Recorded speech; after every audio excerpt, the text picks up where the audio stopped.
Scout and guide.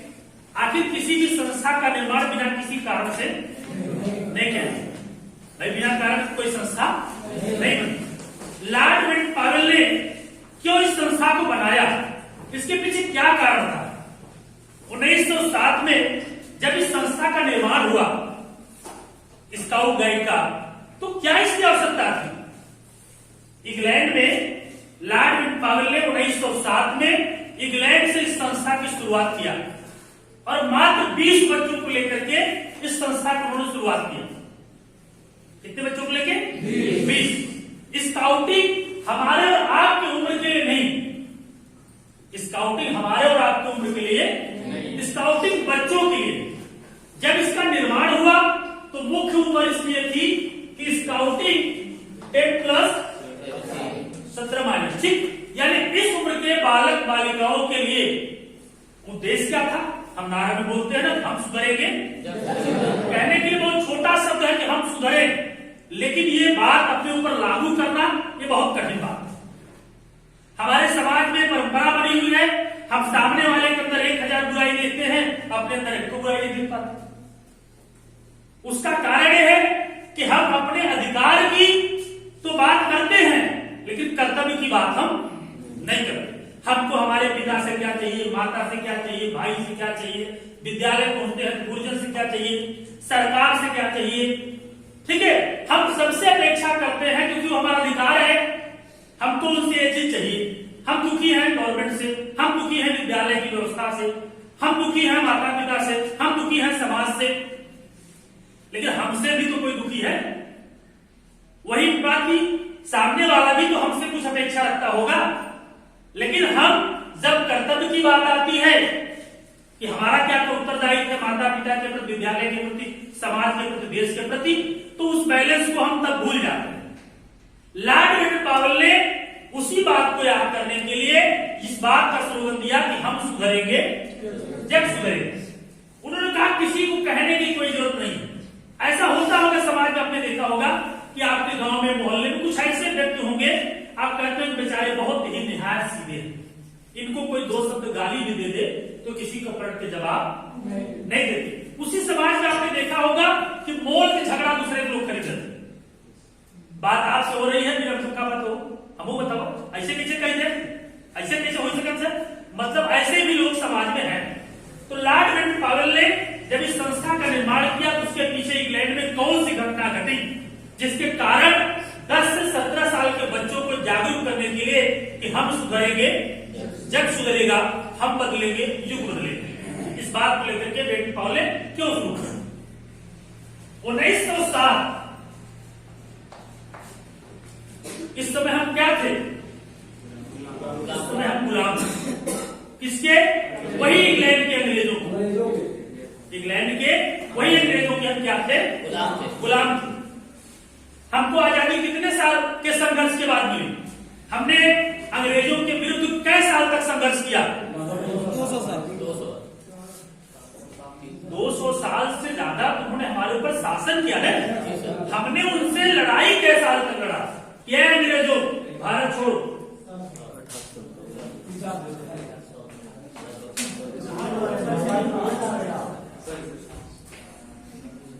हमने उनसे कब से युद्ध करना शुरू किया कि हे अंग्रेजों भारत छोड़ो।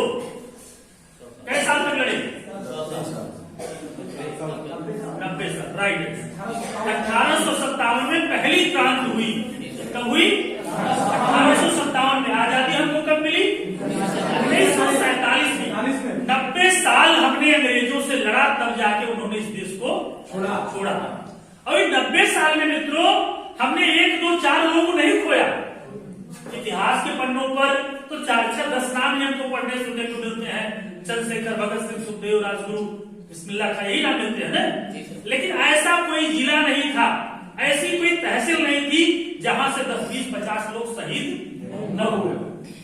आपके बगल में ही सेनापुर गांव है, 42 लोग एक साथ अंग्रेजों ने फांसी दिया, गोली मारी। उधर जाएंगे तो हौज में एक जगह है, सरगोनी के पास एक शहीद स्मारक बना हुआ है। आगे जाएंगे तो सिंगरा मऊ में धनिया मऊ के पास एक रोड के किनारे ही शहीद स्मारक बना हुआ है। ये तो मतलब समूह में 10, 20, 25 लोगों को मारे गए। क्यों मारे गए? क्योंकि उन्होंने अंग्रेजों के खिलाफ कोई न कोई कार्रवाई की, कोई न कोई आंदोलन किया, कोई न कोई विद्रोह किया, इसीलिए उनको फांसी दी गई या गोली मारी।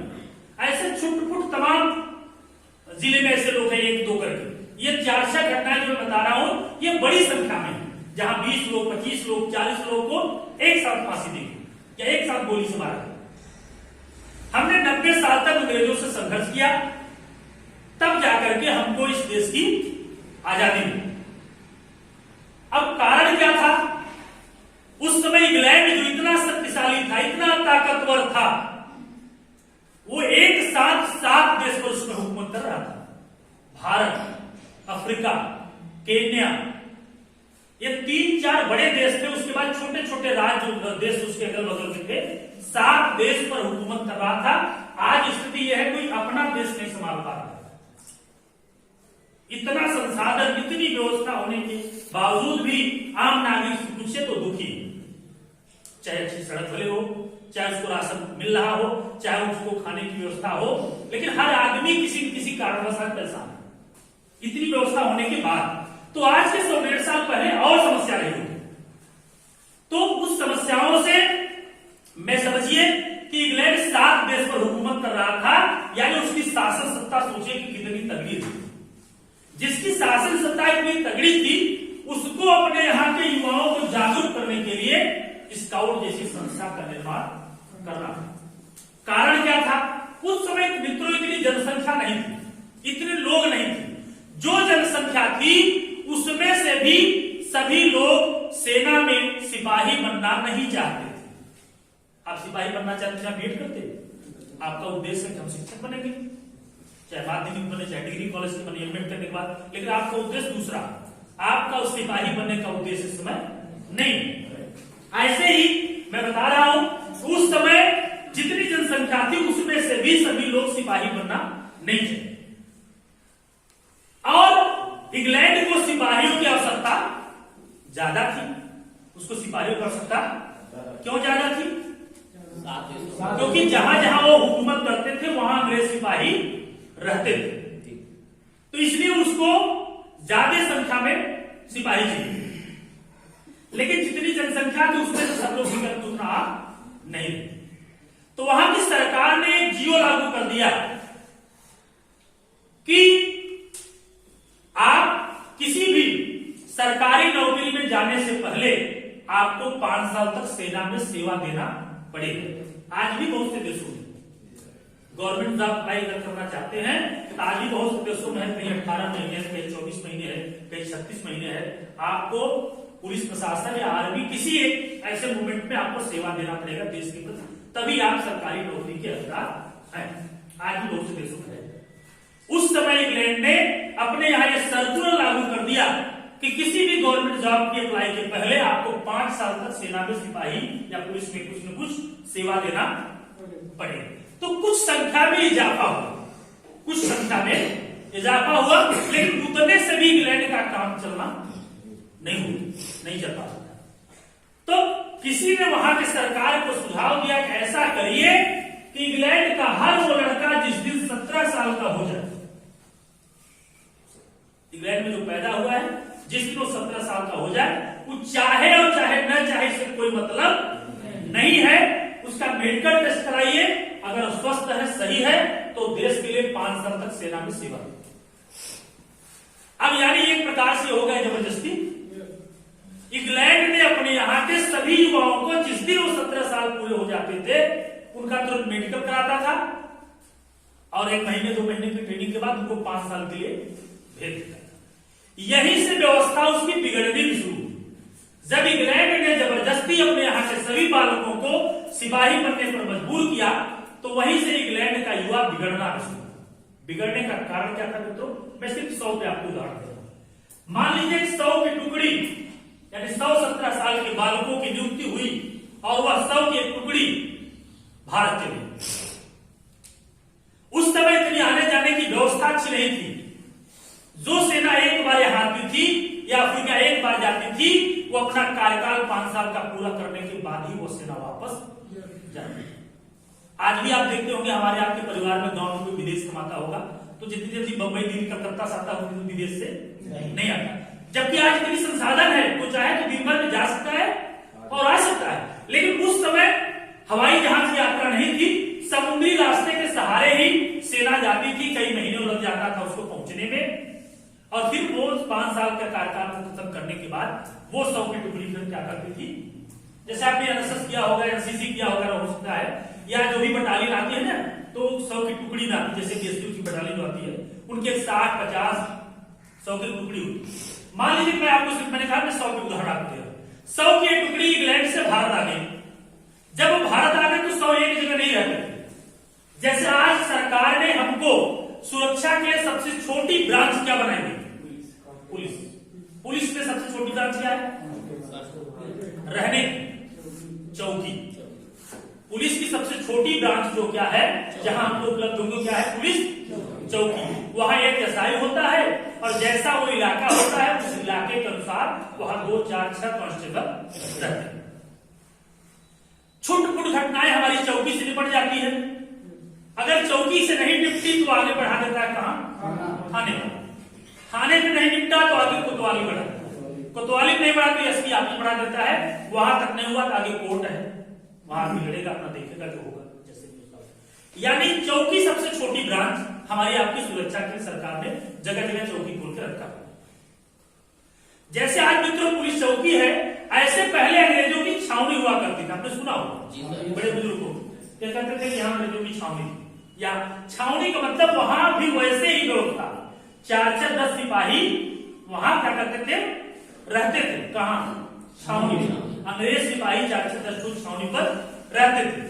और वो हुकूमत कैसे करते थे, जैसे आज 2 गांव, 3 गांव, 4 गांव, छोटा बड़ा जैसा गांव होता है, ऐसे मिलाकर सरकार क्या करती है, चुनाव कराती है, ग्राम प्रधान कराती है ना। तो ग्राम प्रधान मतलब उस गांव का एक मुखिया हो गया, वो कोई समस्या होगी, कोई विकास का काम होगा तो उसके माध्यम से होगा।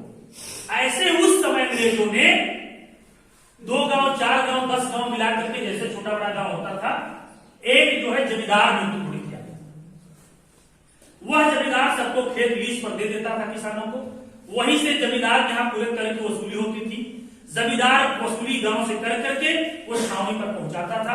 वही माध्यम से फिर आगे बढ़ते बढ़ते वो हमारे अनाज पैसे जो भी होते थे, जो कर की वसूली हम देते थे अंग्रेजों को, वो एक माध्यम होता था। जमींदार छावनी पहुंचाता था, छावनी का सिपाही आगे बढ़ाता था, ऐसे करके व्यवस्था चलती थी। अब जैसे ये 100 आ गए तो मान लीजिए कि लोग 10 छावनी पर चले, 10-10 करके मान लीजिए कि 10 छावनी पर चले।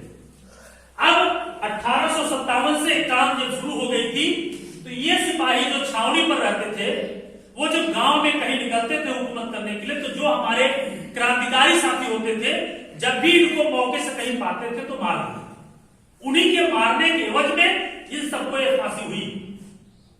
किसी को मारने के एवज में, किसी को विद्रोह करने, कोई पुलिस चौकी को, छावनी को कूद देता था। इसी के एवज में जो हमारे हिंदुस्तानी क्रांतिकारी साथी हैं वो शहीद हुए। अब 5 साल का बड़ा लंबा अंतराल होता है मित्रों। उस 5 साल में 1-2 करके हमारे क्रांतिकारी साथी इस 100 की टुकड़ी की संख्या को कम कर देते, इसमें से 30% मारे गए। 5 साल में जब 5 साल के लिए आए, उस 5 साल में मान लीजिए कि 100 की टुकड़ी में से 30% वहां के सिपाहियों के हमारे क्रांतिकारी साथियों ने क्या किया, मार। बचे कितने, 70%। अब जो 70% बचे उसमें से भी बहुत से ऐसे परिवार से आते थे वहां से जिनकी बहुत अच्छी व्यवस्था वहां नहीं थी। इंग्लैंड में जिनकी बहुत अच्छी व्यवस्था नहीं थी। जब 5 साल यहां रहे तो यहाँ का कल्चर, यहाँ की व्यवस्था, हुकूमत करने का जो उनका नजरिया था, उसके हिसाब से लगा कि इससे अच्छी व्यवस्था हमको इंग्लैंड में नहीं मिलेगी। फिर मैं वही जाऊंगा, पुराना टूटा हुआ घर, वही व्यवस्था, वहां पे कमाऊंगा खाऊंगा, यहाँ तो कुछ करना नहीं है, हुकूमत चल रही है, अनाज से लेकर पैसे तक की सारी वसूली आ रही है। ऐसा करते हैं कि हम यही बच सकते। तो जो 70% बचे उसमें से 30% ऐसे अंग्रेज सैनिक होते थे जो यही की महिलाओं से शादी विवाह करके ही बसे। जो आज हमारे यहाँ क्रिश्चियन बसे हुए हैं, ईसाई बसे हुए हैं, ज्यादातर साउथ में बसे हैं। क्यों बसे हैं, क्योंकि उधर ही बंदरगाह होते थे, उनके आने जाने का रास्ता उधर ही होता था। जैसे हम शहर में कोई जमीन लेते हैं, मान लीजिए इधर का व्यक्ति है कि जौनपुर में जमीन लेगा या बनारस में लेगा, तो उसका प्रयास क्या होगा, अपनी तरफ इधर का व्यक्ति जाएगा तो सिपाही से लेकर पछटिया तक ही पहुंचेगा, वो बदलापुर पड़ाव तरफ पहले नहीं जाएगा, वो मछली सर या मड़ियाहों की पड़ाव तरफ जमीन नहीं लेगा, पहली उसकी प्राथमिकता कहाँ होगी? अपने रास्ते की तरफ, ताकि कभी भी हमको घर की तरफ आना हो तो हमको इससे रास्ता नजदीक। इधर वाले बनारस लेंगे तो इस बेल्ट में लेंगे, न कि बीएचयू साइड या रिंग रोड की तरफ जाने का प्रयास करेंगे। पहले प्रयास उनका कहाँ होगा? इस तरफ ही। तो इसीलिए 30% मारे गए, 30% बच गए, बचे कितने सर? 40% सेना 5 साल के बाद इंग्लैंड पहुंची। अब महसूस करिए कि 40% मतलब जिस गांव से 10 बच्चे पकड़ कर लाए थे उस गांव में क्या बच्चे पहुंचे? 4 बच्चे पहुंचे। तो जिनके 6 बच्चे नहीं पहुंचे उनके घर रोना पीटना बच गया कि इन्हीं के साथ तो मेरा भी बेटा गया, वो आज तक लौट करके नहीं आए। अब ये समस्या उनके घर पैदा होने लगी, जिनके बच्चे वहीं बस गया, जिनके बच्चे मर गए, वो नहीं पहुंचे, तो उनके लिए समस्या होने लगी, उनके घर रोना पीटना बच गया। अब जैसे इस उम्र से मित्रों इस उम्र की तरफ बच्चा बढ़ता था तो बच्चा भी डरता था और माता का डर था कि 10 के बाद मेरा बच्चा 17 की तरफ अग्रसर हो रहा है। जैसे ही 17 साल का हो जाएगा सरकार इसको उठा ले जाएगी, भारत भेजेगी, अफ्रीका भेजेगी, केन्या भेजेगी, कि कहां भेजेगी, वहां से जाएगा तो क्या मेरा बेटा 5 साल के बाद लौट करके आएगा कि नहीं आएगा, इसकी कोई गारंटी, क्योंकि तमाम गांव में से लड़के गए थे जो लौट करके वापस नहीं आए। बच्चा भी डरता था कि अब इसके बाद जैसे मेरी उम्र यहां तक पहुंचेगी मैं अपने भाई बहन माता पिता गांव देश समाज को छोड़ के चला जाऊंगा, फिर आऊंगा कि नहीं आऊंगा इसकी कोई गारंटी नहीं। दोनों तरफ से डर था लेकिन कोई कुछ कर नहीं पाया, विकल्प कुछ नहीं निकल रहा था कैसे हम बचा जाए। अब कुछ इस उम्र के बच्चों का मेडिकल हुआ, भाई मेडिकल होता था, आदमी स्वस्थ है तभी सेना में जाएगा, हम यहां से उसको भेज दे वो स्वस्थ है, हुकूमत का वहां बीमार हो जाए कोई दिक्कत नहीं। तो जैसे इस उम्र के तमाम बच्चे गांव में गए तो कुछ बच्चे देखने में स्वस्थ थे, अच्छे थे, लेकिन मेडिकल टेस्ट के रिपोर्ट के अनुसार उनके शारीरिक के अंदर वो सैनिक या सिपाही बनने की योग्यता नहीं, तो वह बच्चे छट गए। जब वह छट करके आए तो जो 16 साल के बच्चे थे, 15 साल के बच्चे थे, 14 साल के बच्चे थे, वह बच्चे अपने 17 साल के गांव के बड़े भाइयों से पूछा कि आपने ऐसा कौन सा रास्ता अपनाया था कि आपको सरकार ले गई और आपको छोड़ दी, आप बच गए, बताइए हमको आपने ऐसा कौन सा रास्ता अपनाया। उन्होंने कहा कि हमने ऐसा कोई रास्ता नहीं अपनाया, जाने अनजाने में हमने नशे का सेवन किया, टेंशन में डर में हमने नशे का सेवन किया था, जिससे अंदर का हमारा शारीरिक मापदंड कमजोर था, वो सिपाही बनने की योग्य नहीं था, इसलिए गवर्नमेंट ने हमको वापस कि तुम बंदूक चलाने लायक नहीं हो, तुम हुकूमत करने लायक नहीं, तुम जाओ, तो वापस कर दिया। अब वो बच्चे ट्रेनर हो गए, कौन? जो छठे थे, तो कहा गया बच्चा तो हम बात 2 साल बस समझ बात अब बस शुरू हुई, ताकि 17 साल हो तो बाहर शारीरिक मापदंड जो हो कमजोर हो जाए, और ताकि यह रास्ता बाद दूसरा रास्ता ना। एक कहावत गांव में सुना होगा आप लोगों ने कि मरता क्या नहीं करता, वो सोच लिए चलिए 4 साल कमाई सही, 10 साल कमाई जिये, 80 साल जिये, 70 साल जिये, 60 साल जिये, कम से कम अपने माई बाबू के बीच में, अपने भाई बहन के बीच में, अपने गांव में, अपने समाज में, अपने देश में रहूंगा। अच्छाई करते बहुत तेजी से नहीं करती, बुराई बहुत तेजी से। अब लड़के, इसके बीच के लड़के अपने आप को किसी न किसी गलत आदतों में लिप्त करके उनका एक उद्देश्य बन गया कि हमें अपने शारीरिक मापदंड को कमजोर करना है, ताकि जब मेडिकल हो तो हम सिपाही बनने की योग्यता न धारण कर सके और हम बच सके। बहुत तेजी से इस चीज का प्रचार हुआ, और 1 साल बीतते बीतते जो परसेंटेज पहले होता था कि 100 लोगों का मेडिकल होता था, वैसे ही 1-2 लोग छट जाते थे, 1-2 लोग, 57% सही रिजल्ट आता था। लेकिन वो परसेंटेज इतना तेजी से साल भर में गिरा कि 50 पे आकर 50 तक पहुंच गया।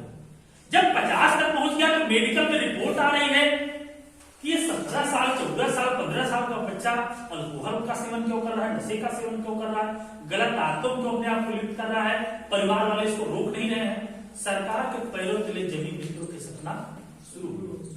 उसने कहा जो रेशियो है अगर यही स्थिति रही तो आने वाले 4-5 साल के बाद हम जैसे दूसरे देश पर हुकूमत कर रहे हैं, यही युवा कल को नेता अभिनेता डीएम एसपी कलेक्टर होगा, ये अपने आप को नहीं संभाल पा रहा है तो आने वाले दिनों जब हम चले जाएंगे तो इस देश का भार इन्हीं युवाओं पर रहेगा। ये अपने को नहीं संभाल पा रहे हैं, देश और समाज को कहां संभालेंगे। सरकार के पैरों तले मित्रों जमीन की सर्दी शुरू हो गई। अब सरकार अपने प्रमुख सचिवों के साथ, मंत्रियों के साथ बैठक कर रही है। बैठक करने से बच्चा सुधर जाएगा, जागरूक हो जाएगा। वो चीजें बहुत तेजी से रन करती रही, बैठक होता रहा, निर्देश होते रहे। निर्देश का पालन कितना होता है आप अच्छी तरह जानते हैं, किसी चीज का पालन हो। जुलाई में आप सुनेंगे कि 2 करोड़ पेड़ लग गए, 2 दिन बाद कुछ हुआ, नियम मिला, सुरक्षा न मिला। हर साल करोड़ों पेड़ लगते हैं और बचते हजारों में भी नहीं, बचते हजारों में भी नहीं। बरसात का सीजन आता है तो हर जगह सुनेंगे कि बहुत पेड़ बटा, करोड़ों पेड़ लगे, 10 करोड़ पेड़ लग गया। और कितनी हरियाली है आपको देखा था, जो रहा वो खत्म। भाई सड़कें चौड़ी हो रही है, पेड़ ज्यादा तो कहां बचे हुए थे, सड़क के किनारे ही बचे हुए थे। वो अभी सड़क 4 लेन 6 लेन होती जा रही है और सब पेड़ कटते रहे, उनके स्थान पे गुलदस्ते से पेड़ लगाया जा रहा है। उससे कितना प्रदूषण होगा, कितना पर्यावरण बचेगा। तो अब सरकार बैठक करे, कुछ समझ में नहीं आ रहा है। हाहाकार पूरा मच गया है कि इनको कौन रोकेगा, इनको कैसे बचाया जाए, कोई तैयारी नहीं हो रहा, क्या किया जाए, क्या स्थिति पैदा हुई। उसी समय लॉर्ड वेटिन पावेल मेजर पद पर वहां थे, वो अभी सैनिक पद से नियुक्ति किए थे और प्रमोट करते करते वो मेजर तक पहुंचे। वेटिन पावेल को सीखने का बहुत शौक था। उनका यह मानना था कि सिखाने वाला व्यक्ति छोटा और बड़ा नहीं होता, अमीर और गरीब नहीं होता, हम किसी से कुछ भी चीज सीख सकते हैं। वेटिन पावेल का दूसरा यह मानना था कि कभी भी यह महसूस करके मत सीखिए, जिस दिन यह सोच करके सीखेंगे कि हमारे काम में कब आई, आप जिंदगी में उस चीज को नहीं सीख। उन्होंने कहा कि यह महसूस कर सीखिए कि जीवन में हो सकता है कि इसकी जरूरत कभी न कभी हमको पड़ जाए। हम सीख लें, अपने ज्ञान को बढ़ा लें, 10 गुण है 11 कर लें, 12 कर लें, 18 कर लें। क्योंकि कुछ चीजें ऐसी होती हैं जो हम बचपन में सीखते हैं और बहुत बाद तक हमको काम आती है। जैसे पिछले साल छठ पूजा के दिन आपने सुना होगा गुजरात में पुल टूटा जिसको लक्ष्मण ब्रिज कहते हैं। छठ पूजा के दिन वो रस्सियों के सहारे ब्रिज हो गए, इसको लक्ष्मण ब्रिज कहते हैं। वो एक तालाब है बहुत बड़ा, उसी तालाब पे बना गया है और यहां से उस पार तक काफी लंबा है। इसकी रिपेयरिंग हुई थी, अधिक लोड पड़ा या किस स्थिति में पुल टूटा, लोग पानी में गिरे और 200 कुछ लोगों की डेथ हुई। आपने पढ़ा हो 230 या 40 लोगों की संभवतः है, ऐसे ही कुछ लोगों की मृत्यु हो गई। और गिरे तो उतने लोग नहीं गिरे, गिरे तो बहुत लोग बच गए। और जितने लोग मरे थे उसमें से जब मेडिकल हुआ, उनका पोस्टमार्टम हुआ जब गिरने वालों का, तो रिपोर्ट में यह बात आई उसमें से 90% लोग हार्ट अटैक से मरे थे, डूबने से नहीं मरे थे। उनको दिमाग में यह बात आ गई कि अब मैं बच, क्योंकि उनको तैरना आता ही नहीं था। और जब तैरना नहीं आता था, अगर तनिक भी जिसको आता था तो उसने अपना हाथ पांव चलाया। भाई 10 मिनट 20 मिनट बाद राहत बचाव कार्य पहुंचे, उसने महसूस किया नहीं, बचपन में हमने तैरना सीखा है, अब इसकी जरूरत हमको पड़ गई, अब हम तैरेंगे। तो जिन्होंने 2-5 मिनट तक अपने हाथ पांव को चलाया, राहत बचाव कार्य पहुंचे तो उनको बचाया गया। जो नहीं से तैरना एकदम नहीं जानते थे, उनके दिमाग में तुरंत बात अटैक करके नहीं, अब नहीं बचे और वो ज्यादातर लोग हार्ट अटैक से उसमें मरे और कुछ लोग भगदड़ में डूबने से मरे। तो कहने का मतलब क्या, तैरना जिन्होंने जो बच गए, क्या तैरना उन्होंने उस दिन सीखा? नहीं सीखा। कोई 20 साल पहले सीखा रहा होगा, कोई 25 साल पहले सीखा रहा होगा, लेकिन उसकी जरूरत उस दिन उनको पड़ी। वेटिन पावेल का यही सेम मानना कि कोई चीज हम सीखें या न सोचें कि उसकी जरूरत हमको कल पड़ जाए, उसकी जरूरत जीवन में कभी भी पड़ सकती। वेटिन पावेल एक तरफ रिवॉल्वर और एक तरफ डायरी हमेशा खोज कर चलते थे। जब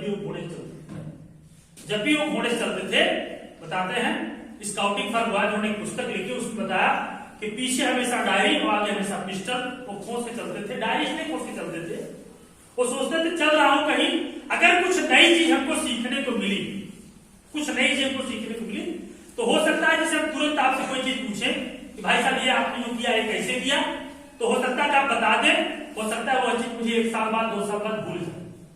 लेकिन जब आपसे पूछ करके वो पूरी चीज में डायरी पर कहानी के रूप में लिख लूंगा, 1 पन्ना 2 पन्ना 3 पन्ना, जैसा वो ज्ञान होगा, तो जीवन में हमको जब भी वो चीज भूलने लगेंगे तो हम पुनः उस चीज को पढ़ लेंगे, तो हमको मालूम हो जाएगा नहीं ये काम ऐसे ऐसे किया जाए।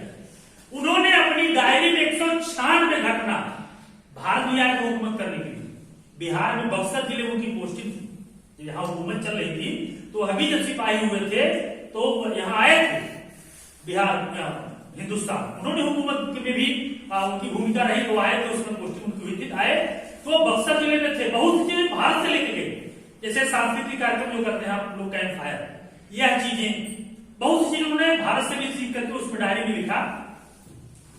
तो उनकी उम्र 58 साल की, तो उनको लगा कि 2 साल बाद मैं रिटायर हो जा रहा हूं, और ये जो मैंने 196 घटना की डायरी अपनी बनाई है, ये ज्ञान की कुंजी जो है, ये ऐसे ही न रह जाए, चलता हूं, मैं ही कोशिश करता हूं इन बच्चों को जागरूक करने के लिए, सुधारने के लिए, बदलने के लिए। तो वेडर पावेल ने 1907 में इस उम्र के 20 बच्चों को लिया, बच्चों को सर 20 बच्चों को लिया, और एक ब्राउंसी नामक द्वीप था, ब्राउंसी नामक एक द्वीप था, वही जाकर के उन 20 बच्चों का नाम उन्होंने स्काउट रखा।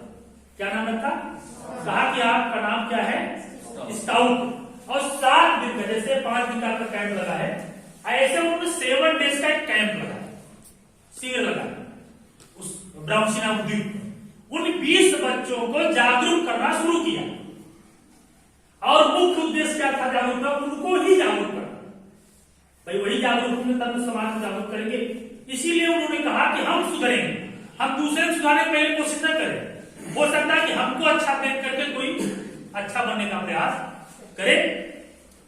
जैसे कभी कभी होता है, हम किसी शिक्षक को बहुत अच्छा पढ़ाते हैं तो उनको रोल मॉडल मानते हैं कि भविष्य में मैं शिक्षक बनूंगा तो फला सर की तरह मैं भी प्रयास करूंगा कि मैं इन्हीं की तरह लेक्चर दूं, इनका लेक्चर मुझे समझ आता है, ताकि मैं भी ऐसे दूं तो मेरे जो बच्चे हों वो इस बात को महसूस करें। ऐसा आप भी महसूस करते हो भाई, आपके जीवन में कक्षा से लेकर अब तक के बहुत शिक्षक मिले होंगे, उन शिक्षकों में बहुत से बहुत अच्छे शिक्षक मिले होंगे, जिनकी आप 1 घंटे नहीं, वो दिन भर पढ़ाएं, आप उनकी क्लास को पढ़ें।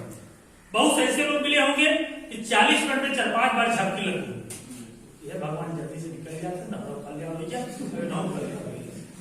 तो कहने का मतलब कि 20 बच्चों को लिया बेटी पावेल और ब्राउंसी नामक द्वीप पर लेके गए, और उनको 7 डेज के कैंप में समझाना शुरू किया कि बेटा तुम जो कर रहे हो, तुम अपने जो शारीरिक मापदंड को खराब कर रहे हो, इससे तुम अपने परिवार की क्षति कर रहे हो। तुम्हारे करने से तुम्हारा परिवार 3 तरह से परेशान है। पहला, मानसिक पीड़ा, भाई बेटा अगर दिक्कत है, बीमार है तो मानसिक पीड़ा होगी। दूसरा, उन्होंने कहा शारीरिक पीड़ा, भाई आप बीमार हो गए, आपको अगर हॉस्पिटल लेके जाना पड़ा, शारीरिक कष्ट होगा, नहीं साधन है कि नहीं, पता चला आप घर पर काम करते हैं, हॉस्पिटल लेकर रुकना पड़ गया, तो जहां नौकरी चाकरी करते हैं वहां छुट्टी लेनी पड़ेगी, तमाम। तीसरा उन्होंने कहा कि आर्थिक क्षति, डॉक्टर लेके गए बच्चे को, डॉक्टर ने कह दिया कल 4 बजे, भाई स्थिति बहुत खराब है आपके बच्चे, 4 बजे तक 1 लाख रुपए की व्यवस्था के लिए ऑपरेशन होगा, तभी ये बचेगा। आप गहना बेचेंगे सर, खेत गिरवी रख देंगे, रेहन रख देंगे, जो भी करेंगे, लेकिन आप प्रयास करेंगे कि 4 में डॉक्टर बोला है कि 3 ही ये पैसा लेकर के हॉस्पिटल पहुंचे। उन्होंने कहा कि मानसिक, शारीरिक, आर्थिक क्षति तुमने माता पिता परिवार को पहुंचा, लड़के के घर हमारा नुकसान बर्बाद हो रहा है। बताया उन्होंने कि नहीं, धीरे धीरे करते हैं ना, कि एक दिन तो कोई बात नहीं समझ आती, धीरे धीरे 1, 2, 3 दिन, 4 दिन, 5 दिन, 6 दिन बीतते बीतते बच्चों को लगा नहीं सही बात हो गई, हमको देख करके हमारा छोटा भाई का भी खराब होगा, हमको देख करके हमारा परिवार परेशान है, हम इसलिए परिवार के साथ साथ समाज परेशान है, देश परेशान है, हम ऐसा काम। वह 20 बच्चे जब 7 डेज में जागरूक हुए, स्काउटिंग में अंतिम कार्यक्रम होता है दीक्षा संस्कार, एक बैच दिया जाता है, स्काउटिंग का सिंबल जो आपके जेब पे लगा है हरे रंग का, वो दिया जाता है दीक्षा संस्कार। तो और दिन सिले चढ़ा है इसलिए इस पे लगा है, ये दिया जाता है। जब आप कैंप कंप्लीट कर लेते हैं तो जो भी ट्रेनर होता है उसके माध्यम से दीक्षा संस्कार करा करके आपको दिया जाता है। तो वही ये जो प्रतिज्ञा आपने लिखा है, लिखा नहीं सर, मैं मर्यादा पूर्वक प्रतिज्ञा करता हूँ कि ईश्वर और अपने देश के प्रतिज्ञा का नियम का पालन करूंगा, दूसरों की सहायता करूंगा, स्काउट गाइड नियम का पालन करूंगा। वही ये प्रतिज्ञा ले जाता है। तो 7 डेज कैंप के बाद बेंट पॉल ने दीक्षा कराया, तो बच्चों से कहा कि तुम संकल्प लो कि तुम जो सीखे हो 7 दिन में अपनी बात जाकर के 10 लोगों को बताओ।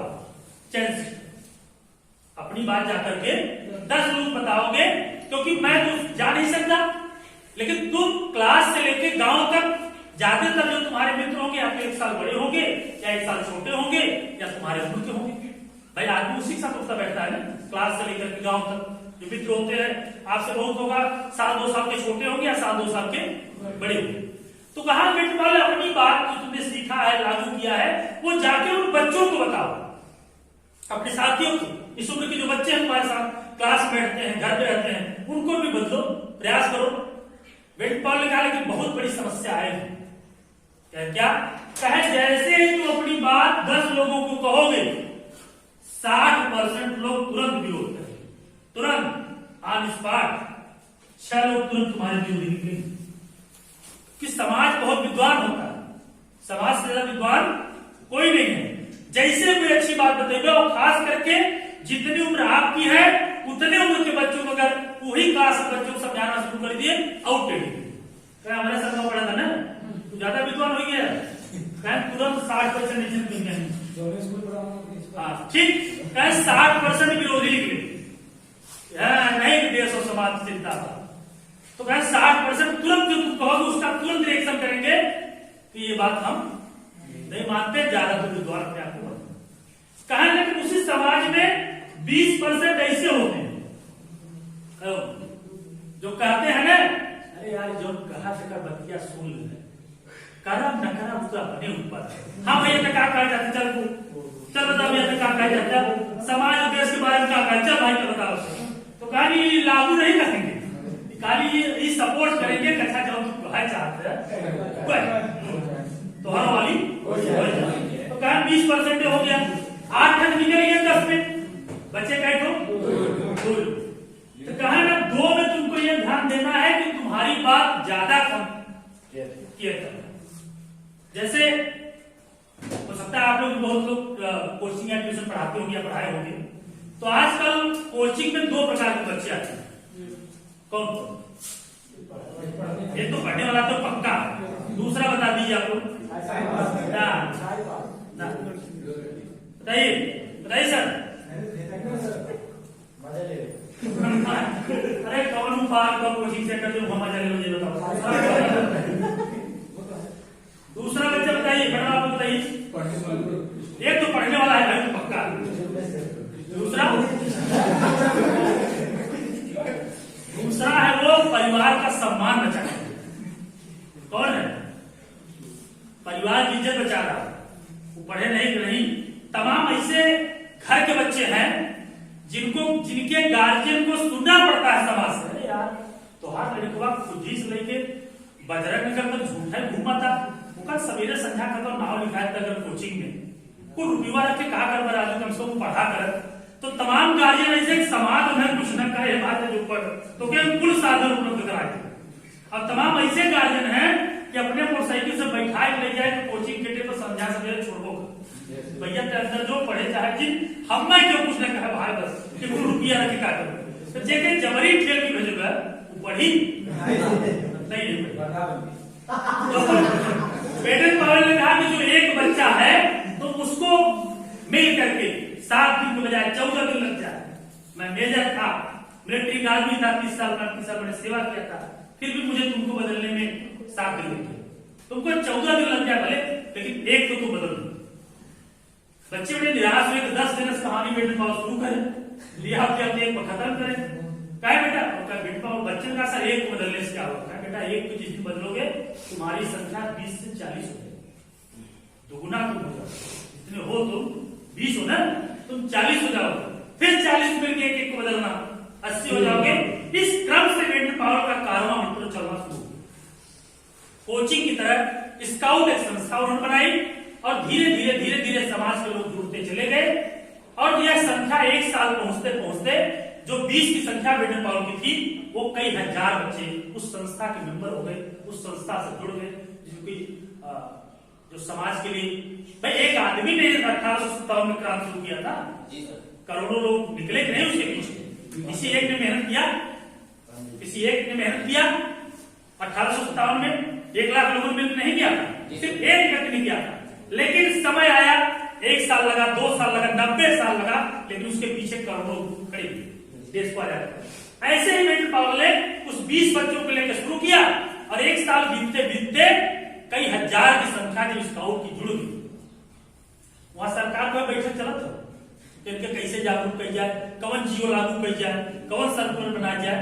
यह बात जब कई हजार बच्चे उस संस्था से जुड़ गए, पहले किसी संस्था का पता नहीं चलता, पहले किसी पार्टी का पता नहीं चलता।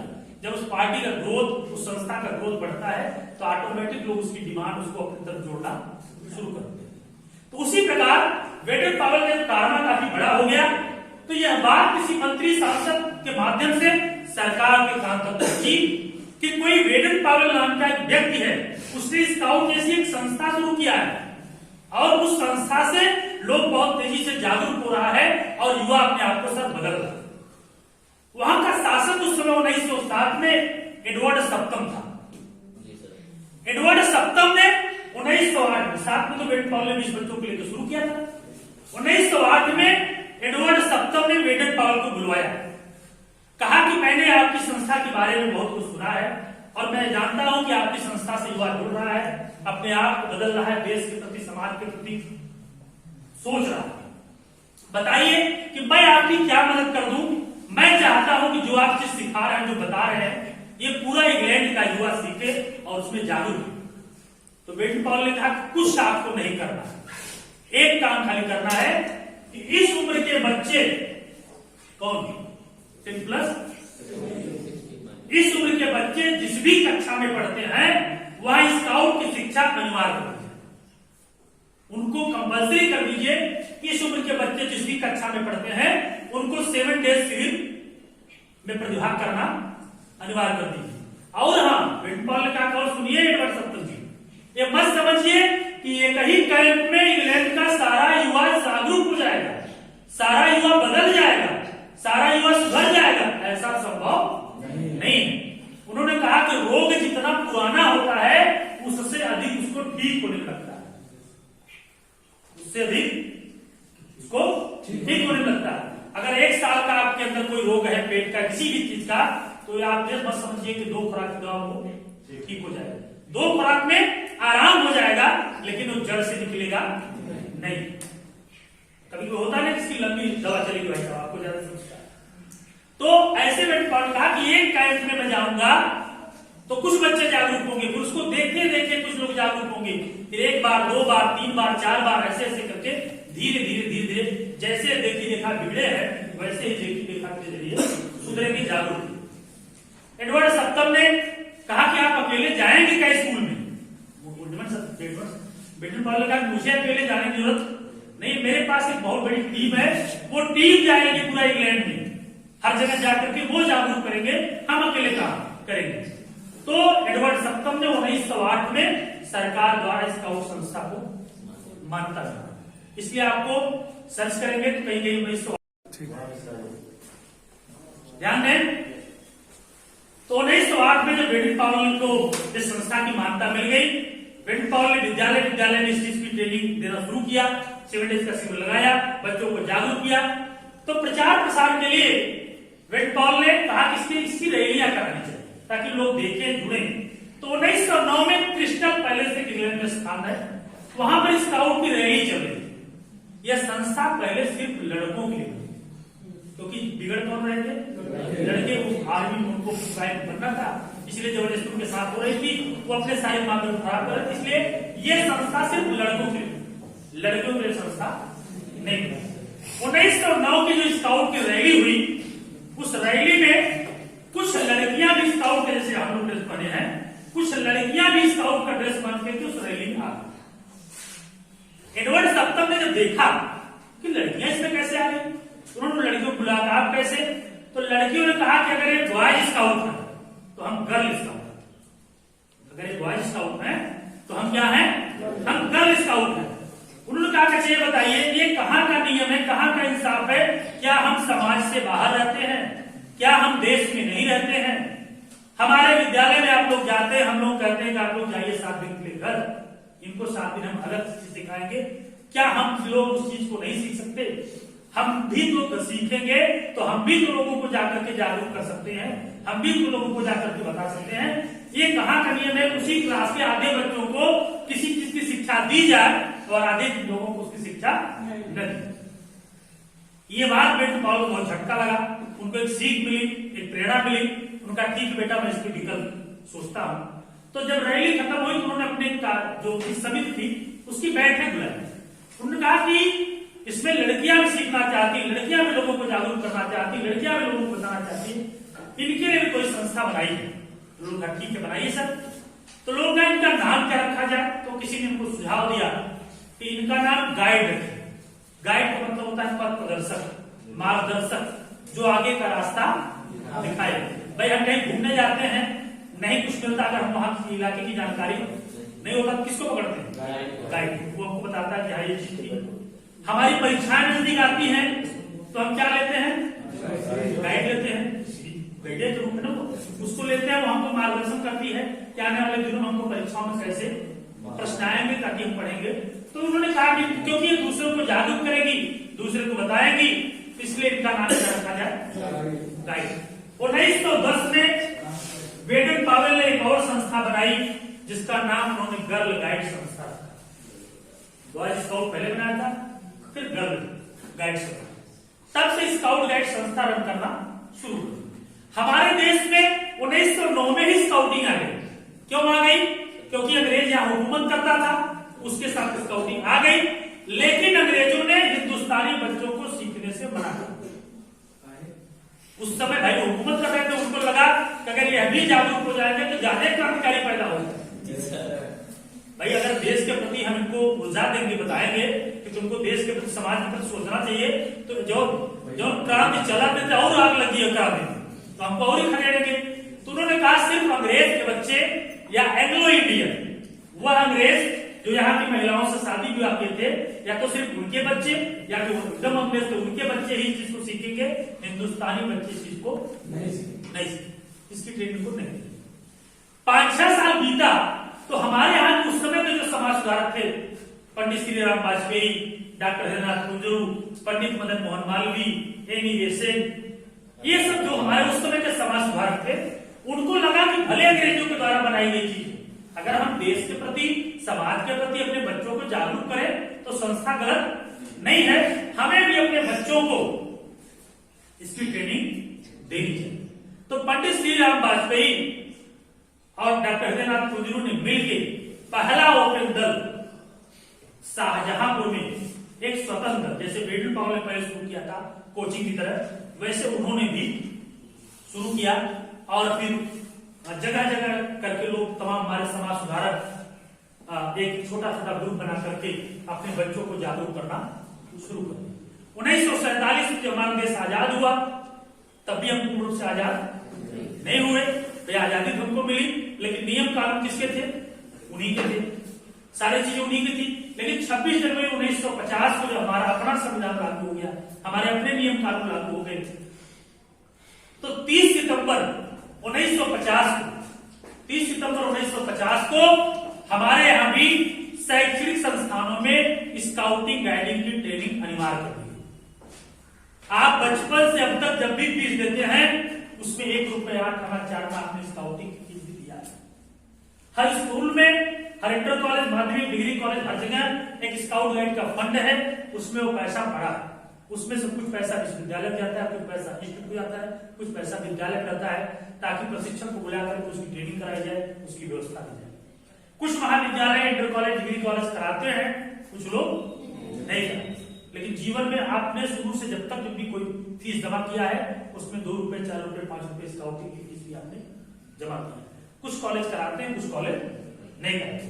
तब से अनवरत हमारे यहाँ 30 सितंबर 1950 से हमारे यहाँ स्काउटिंग को शैक्षिक संस्थाओं में जोड़ दिया गया।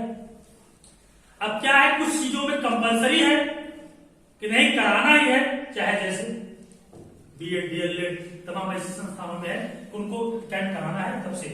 और ये संस्था रन कर रही है।